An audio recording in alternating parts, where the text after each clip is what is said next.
अस्सलाम वालेकुम friends, welcome back to top smarties drama serial Sukoon. Raza जो जेल की सलाहों के पीछे है, जिसकी रिहाई अभी तक मुमकिन ही नहीं, तो हमदान उसके पास आता है और कहने लगा, याद करो कोई ऐसा गुनाह किया होगा जिसकी ये सज़ा है।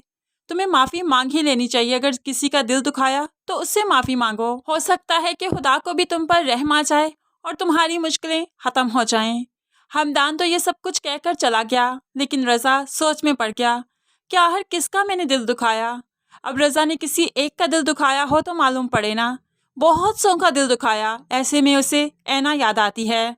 ऐना को कैसे उसने अपनी मोहब्बत के जाल में फंसाया, उसे मोहब्बत में इतना दूर ले आया कि वो अपनी इज्जत दांव पर लगाने को भी तैयार थी, रज़ा पर मर मिटने को तैयार थी।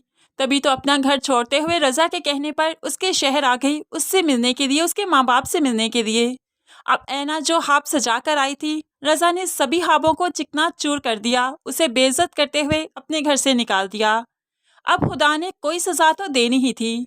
अब रज़ा भुखला कर जल्दी से ख्यालों से बाहर आता है और खुदा के हजूर जल्दी से हाथ जोड़ दिए कि मैं समझ गया हूँ कि मैं किसका मुजरिम हूँ। अगले ही रोज़ फिर से हमदान रज़ा से मिलने आता है तो रज़ा बताने लगा, मुझे मालूम पड़ चुका है कि मैंने किसके साथ ज्यादती की। ऐना के साथ मैंने अच्छा नहीं किया, खुदा उसी की सज़ा दे रहा है मुझे।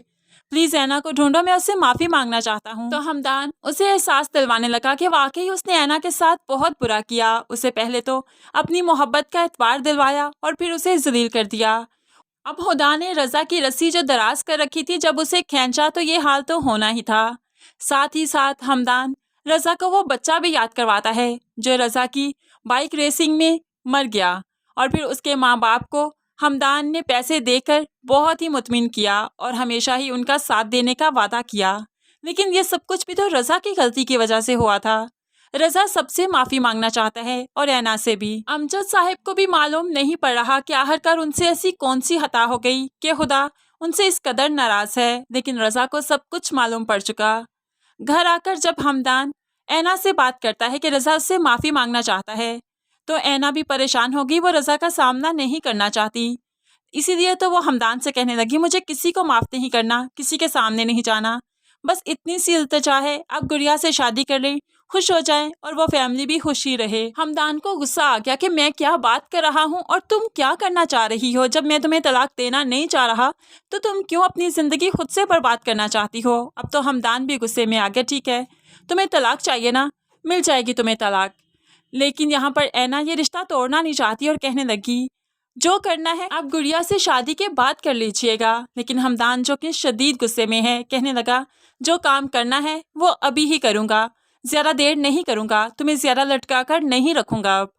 अब तो ऐना परेशान हो गई, परेशानी के आलम में सोचती है और फिर हमदान के कमरे में पहुँच गई। मैं तलाक लेना नहीं चाहती, आप गुड़िया से बेशक शादी कर लें, लेकिन अपना नाम मेरे साथ रखें, मैं आपका नाम खुद से जुदा करना नहीं चाहती। हमदान तो ऐना की बातें सुनकर सकते में चला गया, क्योंकि वो भी तलाक लेना नहीं चाहती। अब ऐना परेशानी के आलम में छत पर आ जाती है। काफ़ी देर सोचने के बाद वहीं पर आंख लगी, सो गई। हमदान भी ऐना को ढूंढते ढूंढते छत पर आया। यहाँ पर जो ऐना सो रही थी, लाकर उसके ऊपर ब्लैंकेट दिया और खुद भी यहीं पर बैठ गया। अब सुबह होने तक ऐना तो सोई रहेगी, लेकिन हमदान यहीं पर बैठा रहेगा, जो कि सुबह उठकर ऐना को काफ़ी शर्मिंदा भी करेगा कि उसकी वजह से हमदान बेसुकून रहा। लेकिन अब हमदान बहुत जल्द सबको अपने रिश्ते की सच्चाई बताएगा। शांसे को तो मालूम पड़ चुका, रज़ा और अमजद साहिब को भी बहुत जल्द मालूम पड़ जाएगा कि ऐना और हमदान निकाह में हैं।